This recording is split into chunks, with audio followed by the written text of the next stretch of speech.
जय जय राम, श्री राम जय राम, जय जय राम। प्रसंग में बताया जा रहा था कि महर्षि जैमिनी, उन्होंने उस कन्या को आश्रय दिया, रात्रि में वहाँ उसको विश्राम दिया और रात्रि में उनके अंदर इंद्रियों का उनका उछंगल होना स्वाभाविक था और वो वशीभूत हो गए। कहते हैं कि हमारे साथ तुम विवाह कर लो।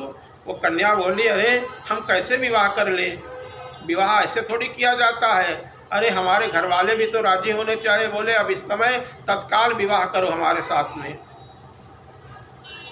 कन्या ने कहा कि यहाँ तो अभी कोई तैयारी भी नहीं है, तत्काल विवाह कैसे हो पाएगा।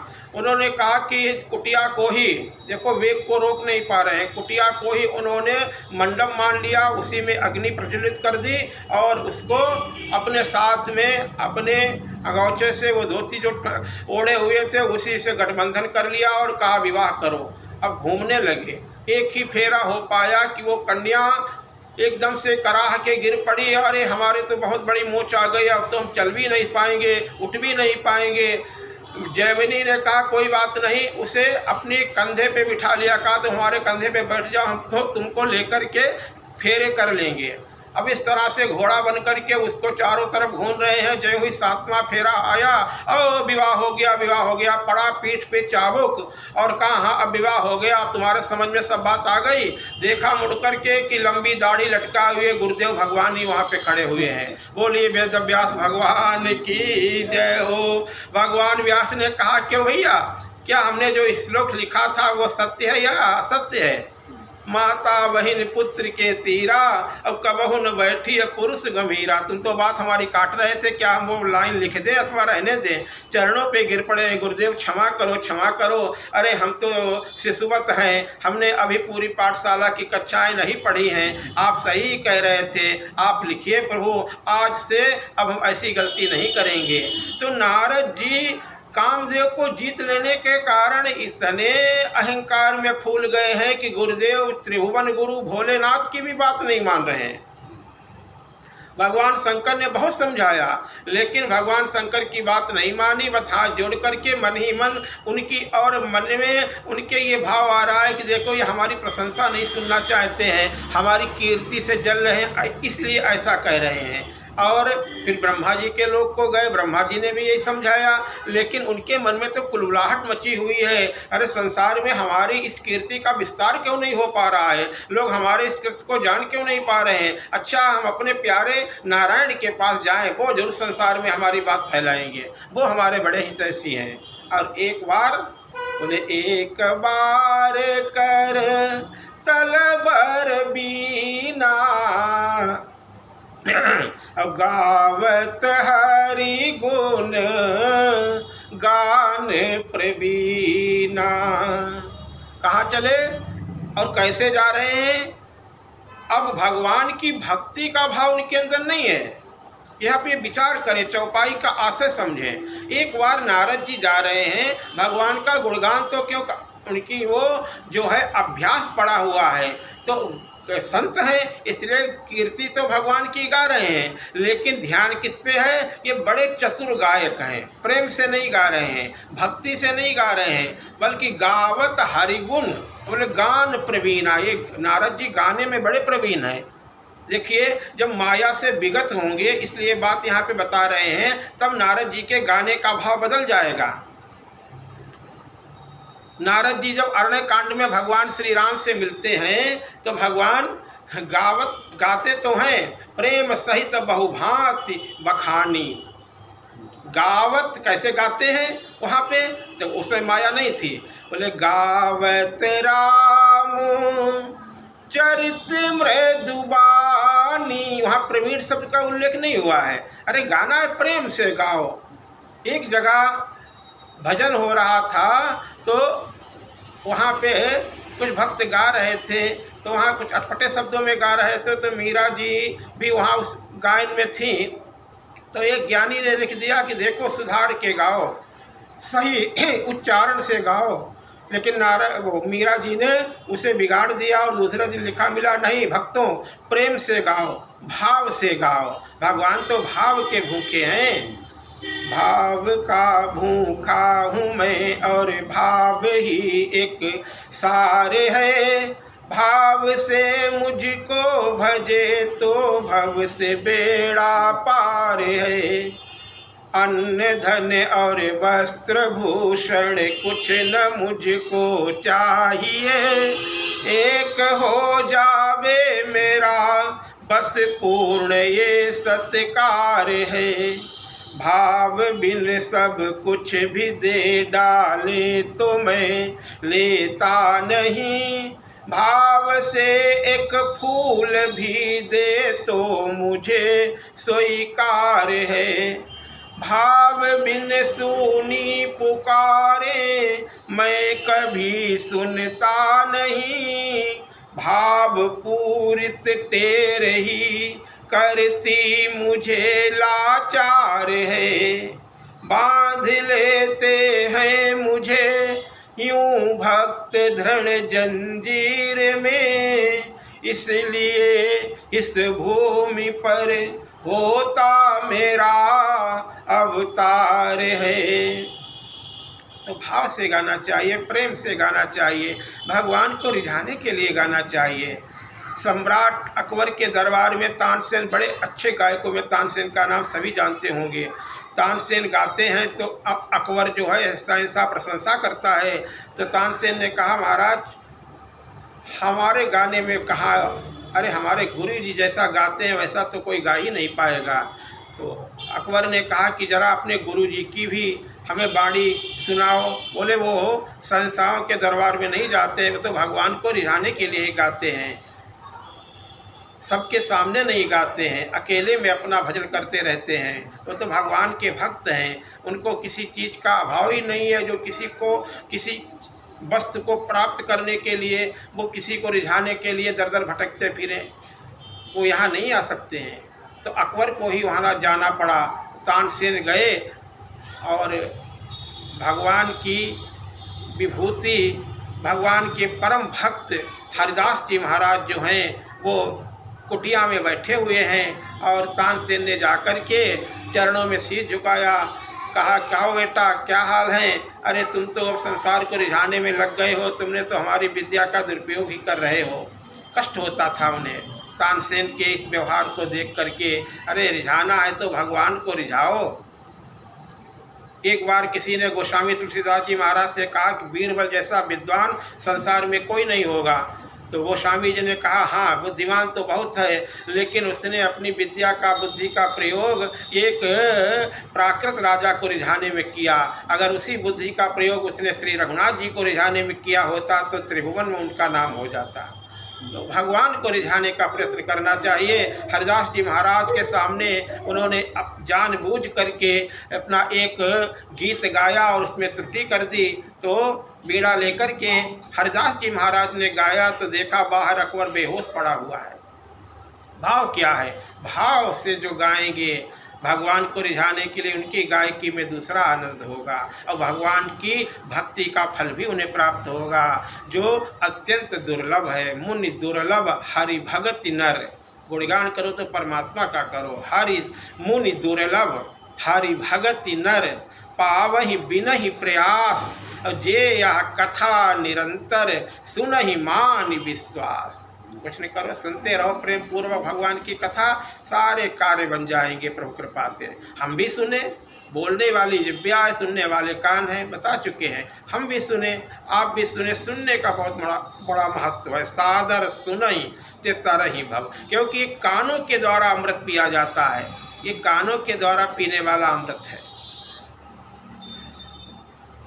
गावत भगवान से गए, पिछली बातें अपनी बताई कि हम उस समय माया से मोहित हो गए थे। उस समय की एक चौपाई है, भगवान श्री राम से मिलने के लिए जाते हैं और कहते हैं कि गावत राम चरित मृदुबानी, अब समझा करके प्रेम सहित बहुभांति बखानी। और यहाँ अब प्रसंग तो यहाँ का चल रहा है, और यहाँ कैसे गा रहे हैं? एक बार करतल बर बीना, बीड़ा पे ज़्यादा ध्यान है, भगवान की तरफ नहीं। बहुत सुंदर ढंग से बीड़ा बजा रहे हैं, गाने पे ध्यान है। गावत हरि गुण गान, बोले बहुत प्रवीण है, बहुत दक्ष हैं, बहुत चतुर हैं, ये बहुत अच्छे गायक हैं। गान प्रवीणा कहाँ गए? क्षीर सिंधु गवने मुनिनाथा, और जहाँ बस श्री निवास श्रुति माथा। भगवान उठ करके खड़े हो गए, भक्त को देख करके हर्ष मिले उठी रमा निकेता। भगवान ने अपने आसन पे बराबर में बैठाया नारद जी को। हर्ष मिले उठ रमा निकेता, बैठे आसन ऋषि समय। इस समय तो अपने आप को एक उच्च मान रहे हैं, श्रेष्ठ मान रहे हैं, भगवान के बराबर में ही भगवान के समीप ही बैठ गए। नहीं बैठना चाहिए था। अरे भगवान है, भगवान के आसन पे भगवान के बराबर बन करके बैठ गए। बैठे आसन भगवान बिठाएं तो ठीक है, भगवान जो है कहीं दूसरे उच्च से उच्च स्थान पे भक्त को बिठा देते हैं, पर उतर कभी डार पर, वो अलग बात है। लेकिन इस समय ये अहंकार के बस में इनको अपना जो है कर्तव्य निभाना चाहिए था, अपनी शीलता प्रदर्शित करनी चाहिए थी। अपना विवेक इस समय खो बैठे हैं। इस समय तो काम के बस में है महाराज। बैठे आसन ऋषि समेता। अब भगवान ने हाल चाल पूछा, और कहाँ से आ रहे हो, इधर उधर की थोड़ी बहुत बातें नारद जी ने बात की, और फिर अपने विषय पे आ गए। प्रभु हमारी सुनो, भगवान की नहीं सुन रहे, हमारी सुनो। बोले बिहसी चराचर राया, अब बहुते दिनन कीन मुनिदाया। और नारद जी अरे भगवान के सामने बैठे हैं, और किसकी चर्चा? बोले हमारी सुनो प्रभु। अरे काम चरित नारद सब भाखे। अब तो नारद जी जहाँ जाते हैं मारुति शंकर ही सुनाए, कामचरित नारद सब भाखे। नारायण के आगे कामचरित, भगवान शंकर के आगे कामचरित, रामचरित तो भूल ही गए हैं। ये काम का प्रभाव है। को जग काम नचानवे। एक संत जो है वो काम का चरित्र गाता हुआ फिर रहा है, बताइए। अब राम का चरित्र कौन गाएगा? जो संत महात्मा काम का चरित्र गाएंगे। काम चरित और नारद सब भाखे। बोले यद्यपि, यहाँ संकेत किया, यद्यपि प्रथम बरज शिव राखे। क्यों? ये तो रघुनाथ जी की माया है, लीला है, इनको खेल खिला रहे हैं। अति प्रचंड रघुपति के माया, और जेहि न मोह अस को जग जाया। ऐसा कौन है रघुनाथ जी की माया से मोहित न हो जाए। रूख बदन करि बचन मृदु, गंभीर होकर के, रूख बदन मृदु बचन तब बोले रमा निवास। भगवान कहते हैं कि तुम्हारे स्मरण से ही काम नष्ट हो जाता है, आप तो ज्ञानी हैं। तुम्हारे सुमिरन ते मिटई मोह मार मदमान।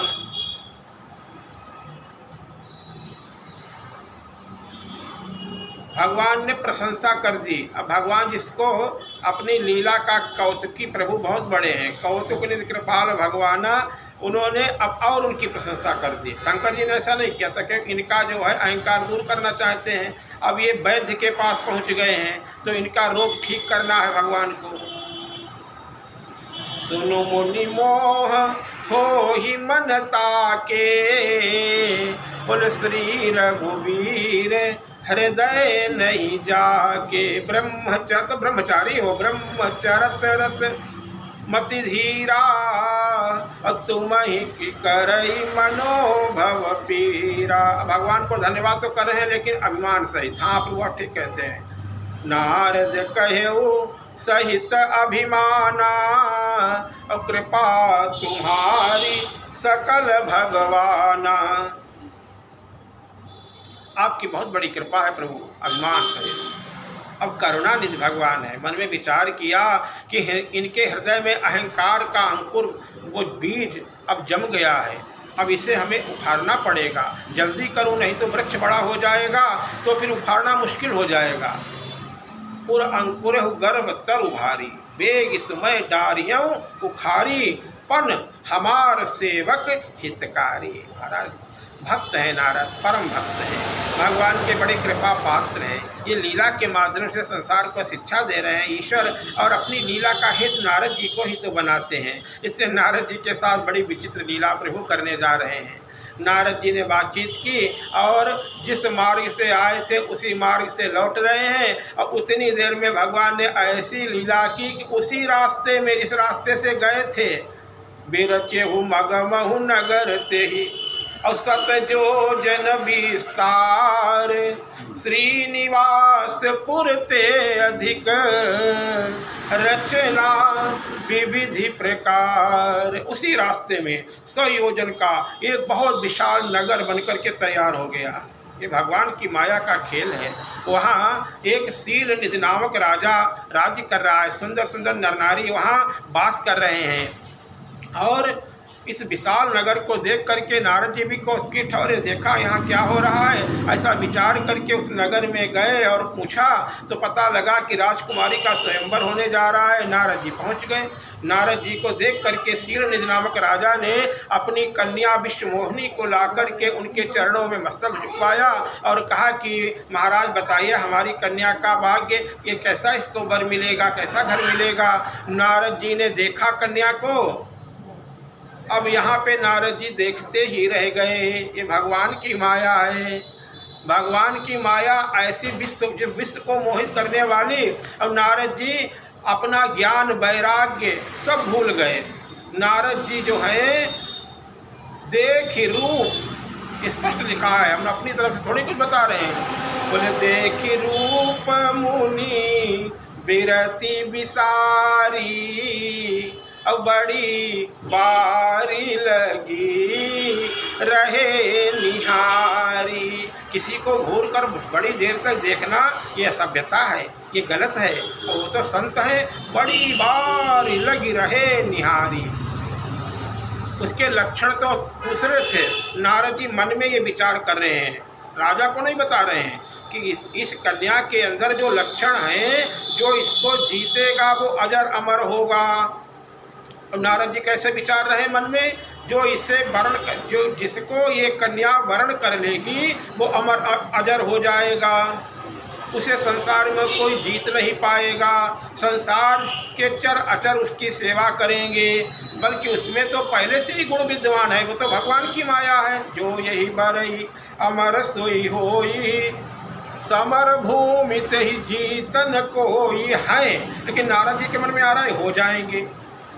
सेवई सकल चराचरता ही, बरई शील निधि कन्या जाही। अब ये सब लक्षण विचार करके मन ही मन रख लिए, बताया कुछ नहीं, बताया सिर्फ इतना ही तुम्हारी कन्या बड़ी सुलक्षणा है। लक्षण सब संपन्न कुमारी। नारद जी के मन में एक साथ सब कुछ व्याप गया। नारद जी के मन में कन्या को देख करके कामदेव जागृत हो गए, काम भावना जागृत हो गई। नारद जी के मन में लोभ जागृत हो गया, अगर ये कन्या हमें वर्ण कर ले तो मैं अजर अमर हो जाऊंगा, मुझे संसार में कोई जीत नहीं पाएगा, संसार मेरी सेवा करेगा।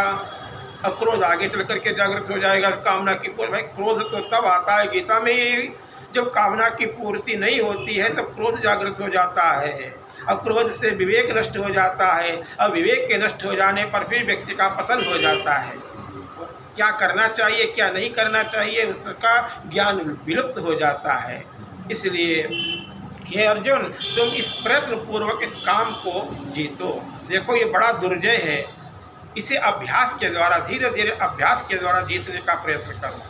भगवान का अभ्यास क्या है? निरंतर भगवान का भजन करना। अच्छी अच्छी बातें जब हम निरंतर भरेंगे तो हमारे, जब सत्संग करते रहेंगे तो कुसंग के चक्कर में पड़ेंगे ही नहीं। यही अभ्यास है। निरंतर जब भगवान के भजन का अभ्यास पड़ जाएगा तो जब जो कार्य निरंतर मन करता रहता है वही उसके करने की इच्छा जागृत होती है, वही वो करता रहता है। वो अभ्यास में आ जाता, वो स्वभाव बन जाता है। महाराज बहुत दिनों तक जो कार्य करते रहेंगे उसका अभ्यास हो जाता है, स्वभाव बन जाता है।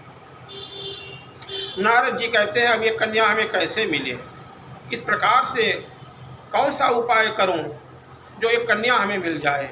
अरे हमारे ऊपर तो, हम तो बाबा हैं, अब हमारे ऊपर तो ये रिझेगी नहीं, ये तो सुंदर वर को ही वर्ण करेगी। अब वो सुंदरता कहाँ पाए, इतना सुंदर कैसे बन जाऊं कि कन्या हमें वर्ण कर ले। अब हमारा कौन है, अरे हमारा तो श्रीहरि के अलावा कोई है ही नहीं। भक्तों के लेकिन है तो अभी भी भगवान के भक्त जो हैं यही अच्छाई है बस। अब उनके मन में यही भाव आया कि देखो भगवान के पास जाएं, वही हमारा काम बनाएगी। अपना सर्वस्व भगवान को मान लो तो कभी कुछ बिगड़ेगा नहीं, नारद जी का भी कुछ नहीं बिगड़ेगा। बिगड़ते बिगड़ते बचा लेते हैं भगवान, गिरते गिरते उठा लेते हैं भगवान। नारद जी भगवान से मिलने के लिए चल पड़े।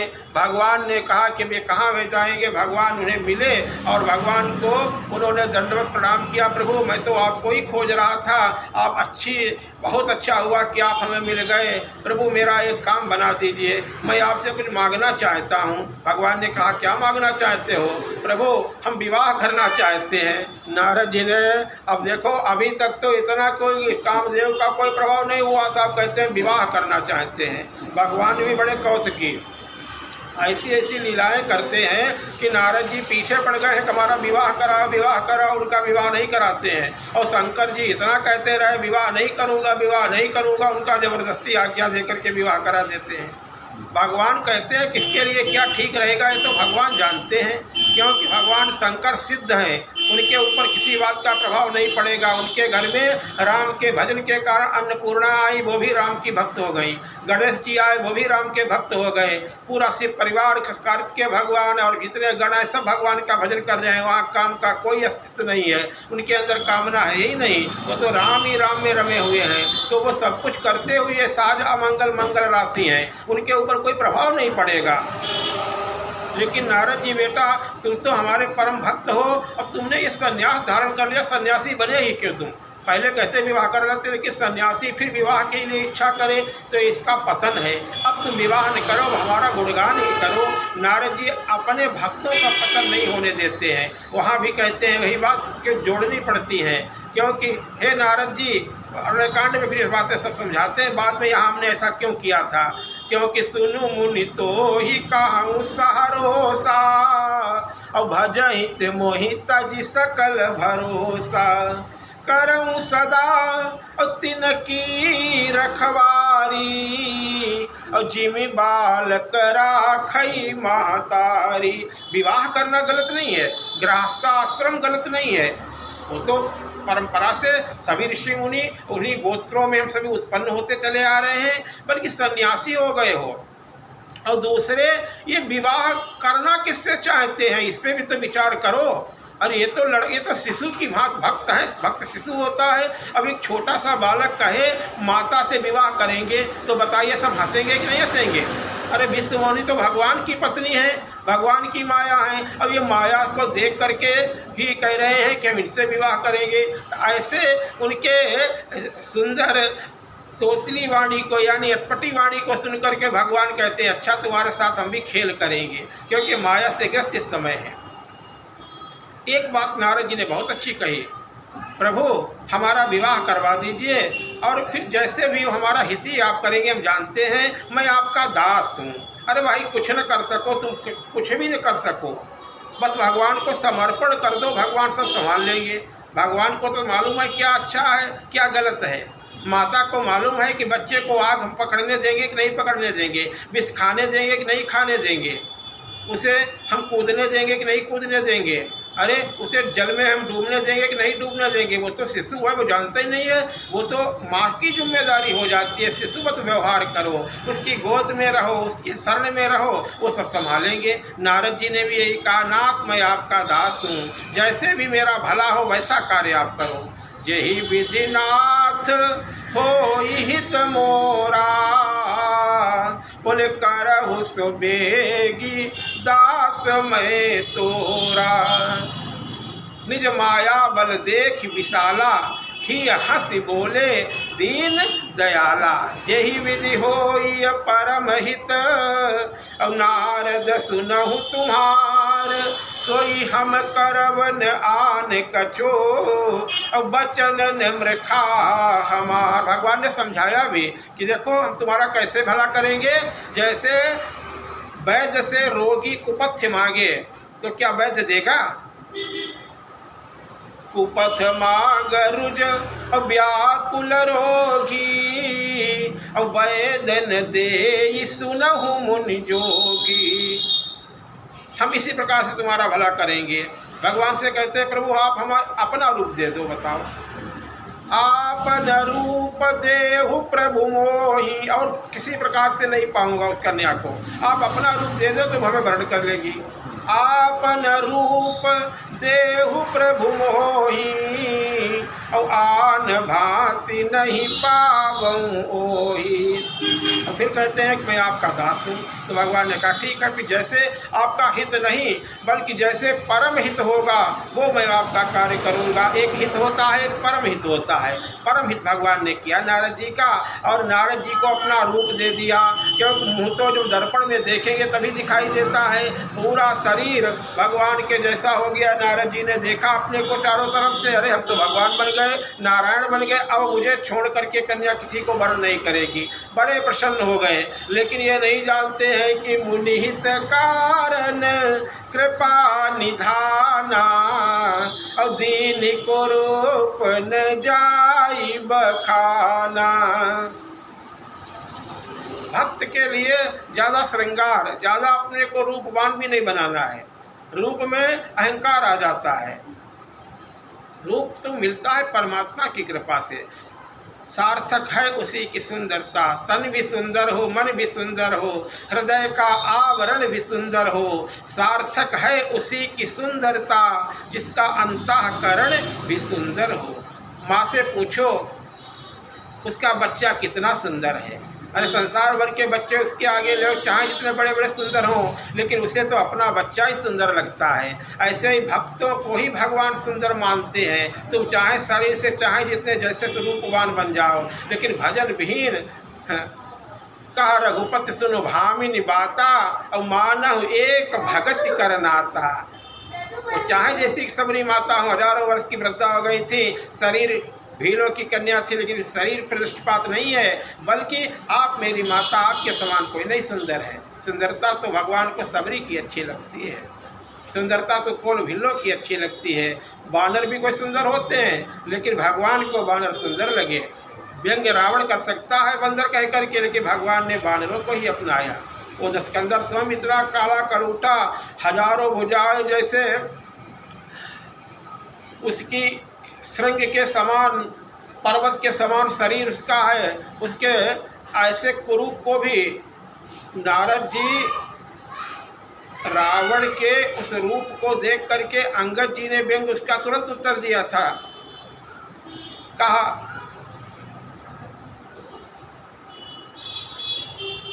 दसकंठ कवन ते बंदर, और तुरंत जवाब दे दिया अंगद जी ने, मैं रघुवीर दूत दसकंधर।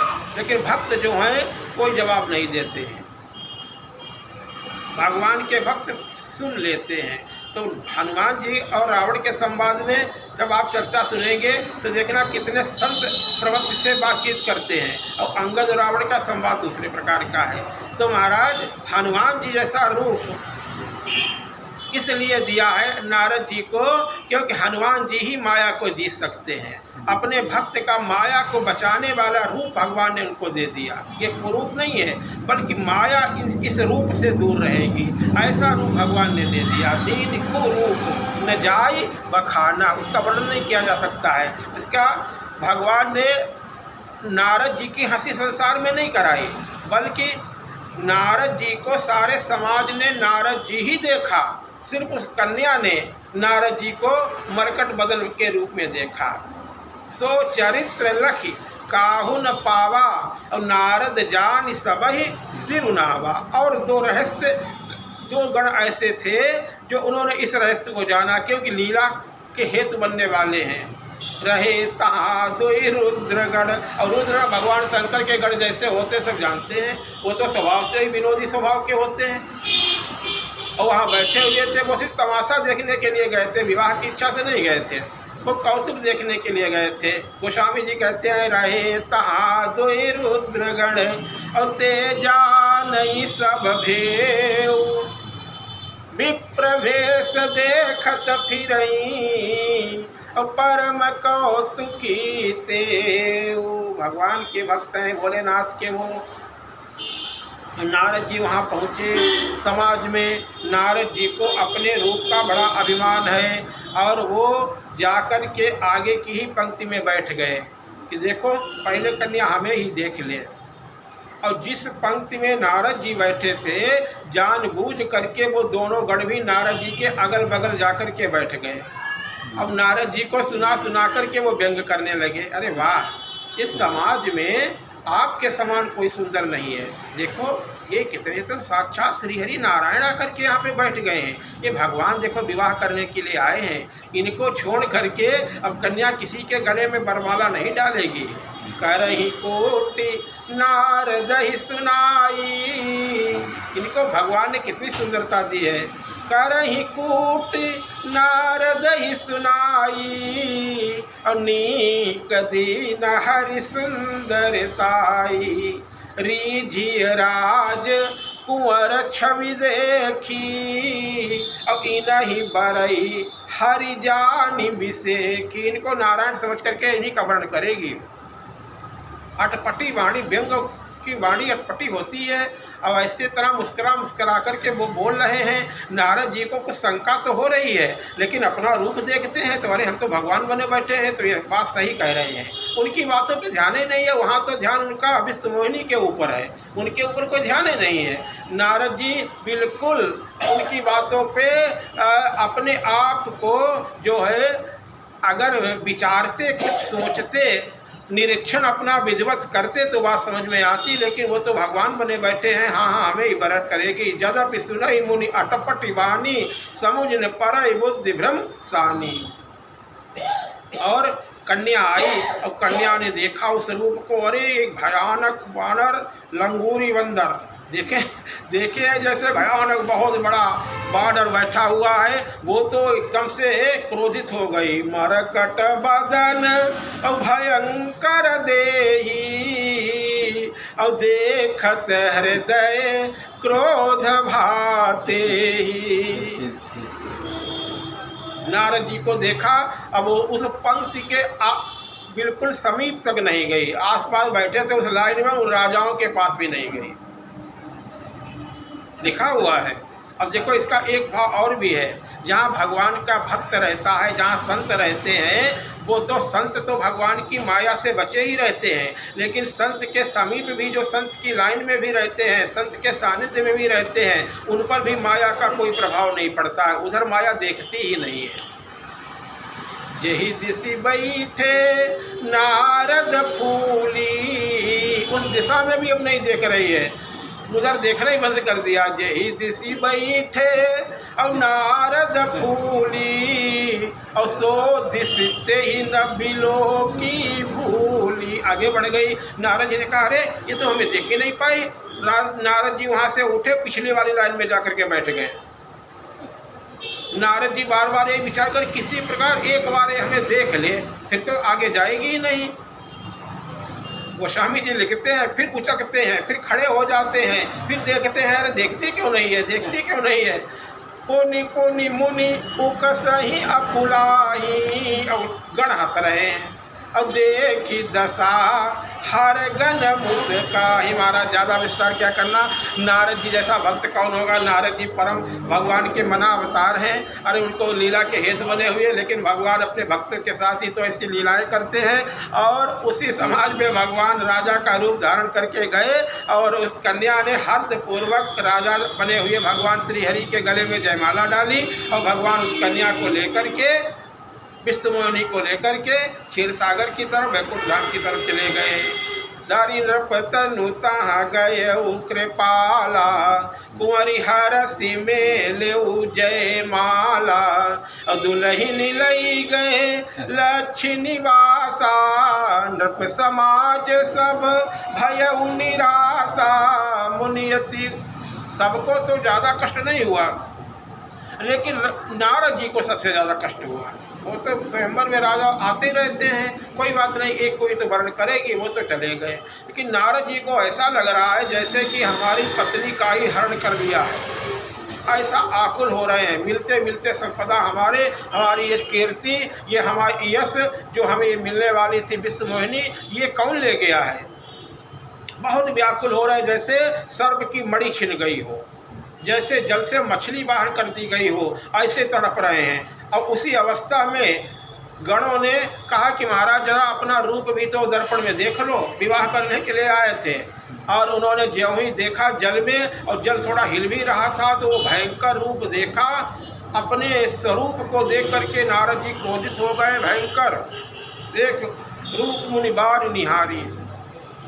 अरे महाराज पूछो नहीं। अब फिर दोबारा जल में देखा तो अपने स्वरूप को पाया, लेकिन क्रोध बड़ा बढ़ गया है।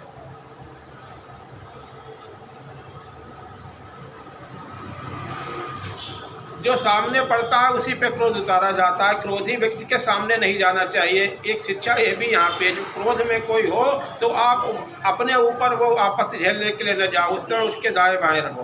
तो नारद जी तो वैसे ही क्रोध में थे, फिर वो सामने ही गड़पड़ गए और नारद जी ने उन्हें इस पहले श्राप दे दिया। अरे मूर्खों दुष्टों, तुमने हमारे रूप को देख करके हमारी हंसी करी है। हमारे साथ में इतना बड़ा गलत कार्य हो गया और तुम हमारी हंसी कर रहे हो। जाओ राक्षस हो जाओ, संतों की हंसी करते हो और फिर किसी मुनि का अपराध करना, फिर दोबारा फल पाओगे। नारद जी का क्रोध अभी शांत नहीं हुआ है। निश्चर जाय हो तुम दो। नारद जी क्रोध पूर्वक जा रहे हैं कि अब जाकर के भगवान को श्राप देंगे। देहं श्राप की मरी हूँ जाई, जगत मोर उपहास कराई। भगवान ने कहा मेरा भक्त बड़ा विचलित हो गया है। अब ये बताइए, ये तो वैकुंठ लोग हमसे मिलने के लिए आ रहे हैं, जैसे कि वरदानी हनुमान मंदिर में हम बैठे हुए हैं और हमें जाना चाहिए वाराणसी और हम जा रहे हैं दिल्ली की तरफ। तो हमारा जो हितैषी होगा वो यही तो समझाएगा कि भैया ये विपरीत दिशा में जा रहे हो। ऐसे ही नारद जी के हितैषी कौन है? भगवान। और नारद जी भगवान से मिलने के लिए जा रहे हैं, लेकिन विपरीत दिशा में जा रहे हैं। नारद जी वैकुंठ धाम की तरफ नहीं जा रहे हैं, क्षीर सागर की तरफ नहीं जा रहे हैं। कहाँ जा रहे हैं? नरक की तरफ जा रहे हैं। नारद जी काम के वश में इस समय हैं, क्रोध के वश में इस समय नारद जी हैं, लोभ के वश में नारद जी हैं। अब ये तो रास्ते नरक की तरफ ले जाने वाले हैं। काम क्रोध मद लोभ सब नाथ नरक के पंथ, नरक के रास्ते हैं। इस अवस्था में वो वैकुंठ कैसे जा पाएंगे?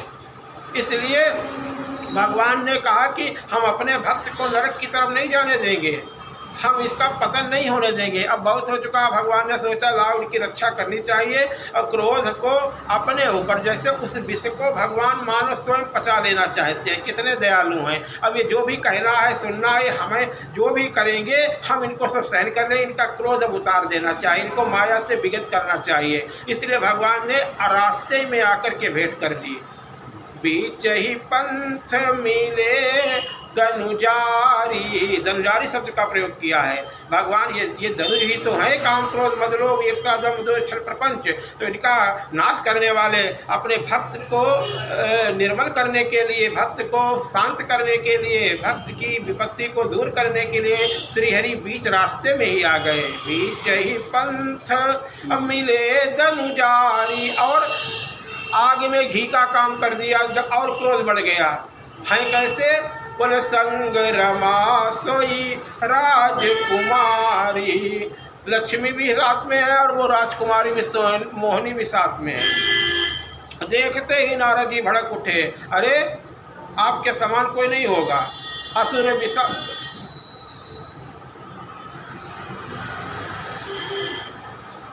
सुरा विष शंकर ही आप रमा मणिचारु। आप ऐसे बंटवारा करवाते हैं। असुरों को तो मदिरापान करा दिया और शंकर जी को विष दिला दिया, और आपने क्या ले लिया? लक्ष्मी जी को ले लिया और कस्तूम मणि स्वयं धारण कर ली। आप बड़े होशियार हो। असुर सुरा विष शंकर ही आप रमा मणिचारु, स्वार्थ साधक कुटिल तुम सदा कपट व्यवहार। आप स्वतंत्र हैं, आपको कोई रोकने टोकने वाला नहीं है। जो इच्छा होती है वो करते रहते हो। भले को मंद कर देते हो, मंद को भला कर देते हो, ऊंचे को नीचा कर देते हो, नीचे को ऊंचा कर देते हो, रंग को राजा बना देते हो, राजा को रंग। क्या आप मनमानी कब तक चलेगी? आज तक जो करते रहे सो करते रहे, आज तक आपको कोई रोकने टोकने वाला नहीं मिला। अब आपने अच्छे घर में ये बहना भेजा है, कहा बनेगा बहना, तो हम आपको दुगना करके आपके घर में भेजेंगे। भले भवन अब बायन दीना, अब पाओगे फल आपन कीन्हा। भगवान को श्राप देने लगे। पंचे मोहि और जवन धरि देहा, और सोई तनु धरहु श्राप मम एहा। तुमने राजा का रूप धारण करके हमारा अहित किया है। देखो हमारा विवाह नहीं होने दिया तुमने। भगवान से इसी बात पर रुष्ट है कि तुमने हमारा विवाह नहीं, हमारी बनी बनाई बात को बिगाड़ दिया। अब बताओ, अभी विवाह हुआ नहीं था, इतना दर्द हो रहा है कि मानो इन्हीं की स्त्री का भगवान ने हरण कर लिया हो। इस तरह से क्रोधित हो रहे हैं। जो तुमने हमारा अहित इतना बड़ा किया है, राजा का रूप धारण करके, वो मोहिनी तो हमें मिलनी चाहिए थी, लेकिन तुम ले आए, मुझे ठगा है। कहने का तात्पर्य कह रहे हैं कि आपने जैसे हमें ठगा है राजा का रूप धारण करके, अब राजा ही तुमको बनना पड़ेगा। अब बताइए, श्राप थोड़ी है, भगवान के लीला के पात्र है। भगवान जैसा चाहते हैं नारद जी वैसे बोल रहे हैं। तो शंकर जी पहले ही बता चुके हैं, भगवान जैसा चाहते हैं वैसे ही होता है। तो राजा आपको बनना पड़ेगा। और तुमने वहाँ बड़ा अपकार किया है। बताओ कौन सा अपकार भगवान ने किया? इनको लग रहा है कि हमारा बड़ा अपकार किया है। जैसे कोई कह दे कि हम तुमको कल सवेरे 1 लाख रुपए देंगे और फिर दूसरे दिन न दे, तो आप उसे मारने के लिए तत्पर हो जाएं।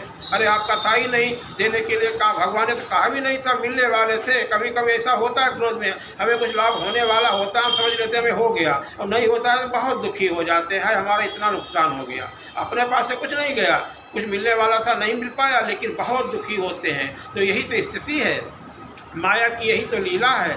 आज वो नारद जी को लग रहा है कि ये हमारा विवाह होते होते इन्हीं के कारण से रुक गया है, इसलिए बहुत बड़ा अपकार आपने किया है, हमारी हानि बहुत बड़ी आपने की है। मामा अपकार और कीन तुम भारी। जैसे हम रो रहे हैं स्त्री की विरह में, ऐसे आप भी रोगे। अभी स्त्री मिली नहीं, अब स्त्री के विरह में इतने बताओ, जो मिल जाएगी तो क्या हाल होगा। भगवान दंडकारण्य में माँ जानकी के वियोग में रोते हुए क्यों फिर रहे थे? हे खगमृग हे मधुकर श्रेणी, तुम देखी सीता मृग नयनी। ऐसा कह करके भगवान खूब रो रहे थे। क्यों? भगवान ने लीला ये जानबूझ करके की थी। भगवान जानकी मैया के साथ में निवास कर रहे हैं, लक्ष्मण जी ला करके कंदमूल पर देते हैं, सारी व्यवस्थाएं करते हैं। तो वहाँ के सन्यासी महात्मा कहते देखो हम सभी तपस्या करते हैं, हमारा भी इंतजाम करने वाला बना बनाया भोजन मिलता, हम भी भोजन करते प्रेम से। देखो भगवान ने भी विवाह कर लिया है तो हमने क्यों नहीं किया? बेकार में इससे सन्यासी बन करके रह रहे हैं। तो भगवान ने कहा इनके दृढ़ वैराग्य को बढ़ाने वाली कुछ लीला कर दी जाए। और जब भगवान को रोते हुए देखा तब उन सन्यासी ने कहा कि अच्छा किया विवाह नहीं किया, आप नहीं करेंगे, बड़ा आफत हो जाती है। देखो जब भगवान रो रहे हैं तो हमारी सबकी क्या दशा होगी। तो भगवान ने संसार को शिक्षा देने के लिए वो लीला की थी। शंकर भगवान ने देखा था, उनके ऊपर कोई प्रभाव नहीं हुआ था, जानते ही भगवान लीला कर रहे हैं। लेकिन नरलीला भी भगवान संसार को शिक्षा देने के लिए करते। आज देखो नारद जी का भी यही हाल हो रहा है, विवाह हुआ नहीं, ऐसा लग रहा है जैसे इनकी स्त्री के विरह में इतने परेशान है कि भगवान को दे रहे हैं श्राप, तुम भी इसी तरह से दुखी हो जाओगे, तुम्हारी स्त्री का भी हरण हो जाएगा। तब मालूम पड़ेगा कि स्त्री के वियोग में कितना कष्ट होता है। नारी विरह तुम हो दुखारी। अब जितना कराना चाहते थे भगवान ने करा लिया, अब लीला का स्मरण कर रहे हैं। कहते ठीक है श्रापसी सधरी हारसी। और फिर भी विनती कर रहे हैं, प्रभु बहु विनती कीनी, और निज माया के प्रबलता करसी कृपा निधि लीनी। भगवान ने अपनी माया के प्रभाव को रोका, और जब माया दूर हुई तब तो नारद जी विचलित हो गए। अरे हमने ये क्या कर डाला, अब तो बहुत दुखी हो गए, चरणों पे गिर पड़े, प्रभु रक्षा करो, हमसे बड़े अपराध हो गए, हमने बहुत बड़ा पाप किया जो आपको श्राप दिया। भगवान ने कहा चिंता मत करो मुनीश्वर, ये सब मेरी ही इच्छा थी, मम इच्छा का दीन दयाला। नारद जी कहते हैं मैं दुर्वचन कहे बहु तेरे। बोले कहा प्रभु साप मिट्टिय किमि मेरे। भगवान ने पाप को मिटाने वाला एक उपाय यहाँ पे बताया है।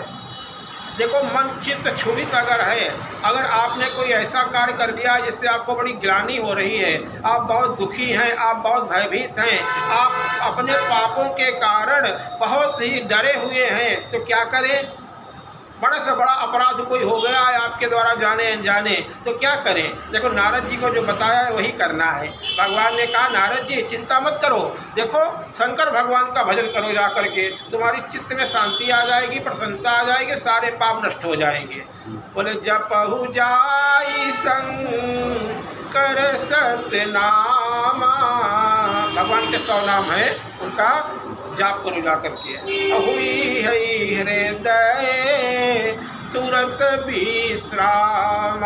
यहाँ पे भगवान शिव की महिमा बताते हैं। भगवान कहते हैं, को नहीं शिव समान प्रिय मोरे, अस परतीत तजौ जनि भोरे।